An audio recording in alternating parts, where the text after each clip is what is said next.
নির্মাণের ক্ষেত্রে zero tolerance নিয়েছে রাজ্য সরকার। এটাতে কোনো দুবার ভাবার কোনো বিষয় নেই যে ক্ষমতাসীন, প্রভাবশালী, প্রভাবহীন, ক্ষমতাহীন এরকম কোনো আলাদা ভাগ করা হবে না। যারা যেখানে এই ধরনের প্রভাব খাটিয়ে, সে যে কোনো রকম প্রভাব হতে পারে, অর্থনৈতিক প্রভাব, রাজনৈতিক প্রভাব, এইসব খাটিয়ে যারা যেখানে বাড়ি বাড়িয়েছেন এবং অদ্ভুত রকম পুরো আইনকে ব্যবহার করেছেন, এমনকি দেখা গেছে তৃণমূলের সময় পুরো আইনে পৌরসভাগুলো সেখানে পরিবর্তন ঘটিয়েছে অদ্ভুত রকম, যার সঙ্গে সাংবিধানিক যে পদ্ধতি বা পরিকাঠামো তার সঙ্গে অনেক জায়গাতেই যায় না। বহু জায়গায় এরকম দেখানো হয়েছে যে খারাপ হয়ে যাবার পরে, অর্থাৎ আমি একটা ইলিগাল কনস্ট্রাকশন করলাম, সেটাকে রেগুলারাইজ করে দেওয়ার জন্য একটা ফিস দিয়ে রেগুলারাইজ করা হচ্ছে।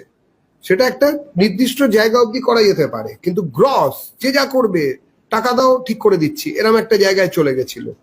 এবং তারপরে যারা বিভিন্ন সময় যাদের কাছে নোটিশ গেছে তাদের মধ্যে কেউ অন্যরকম বলেছেন কিনা আমার জানা নেই, কিন্তু যার কথা আপনারা বলছেন অভিষেক বাবু, তিনি তো প্রায় চ্যালেঞ্জের মুখে, মানে চ্যালেঞ্জের স্টাইলে সবকিছুর উত্তর দিচ্ছেন। কোথায় হয়েছে আগে দেখাতে বলো, তারপর আবার ওদিকে গিয়ে সময় চাইছে, ওদিকে গিয়ে আবার সময় চাইছে কি একটু সময় দাও আমি ভেঙে দেবো। তাহলে কোনটা ঠিক, কোনটা সত্যি?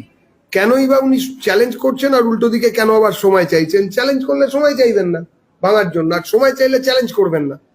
তো এই জিনিসটা সবাই জানে যে ওই যে বাড়িটা, যেটা কিনা কার্যত একটা দুর্গ, যেখানে কিনা বিমানবন্দরের স্টাইলে নাকি ওখানে স্ক্যানিং মেশিন বসানো হয়েছিল, যেখানে নাকি ভেতরে ঢুকলে ঢোকাটা হয়তো ঢুকে পড়তে পারে, বেরোনোটা ভেতরের লোকের ইচ্ছে ছাড়া বেরোনো যায় না।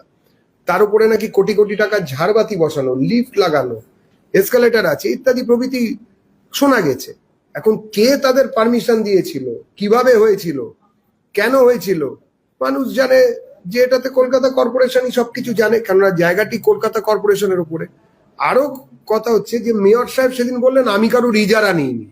তা মেয়র যদি ইজারা না নেয়, সংশ্লিষ্ট মেয়র পরিষদ যদি বলেন যে আমি থাকবো না, একজন তো তিনি আবার রিজাইন দিয়ে দিলেন, বললেন আমি কর্পোরেটর হিসেবে থাকবো, কাউন্সিলর হিসেবে থাকবো, কিন্তু আমি এইসব দায়িত্বের মধ্যে নেই।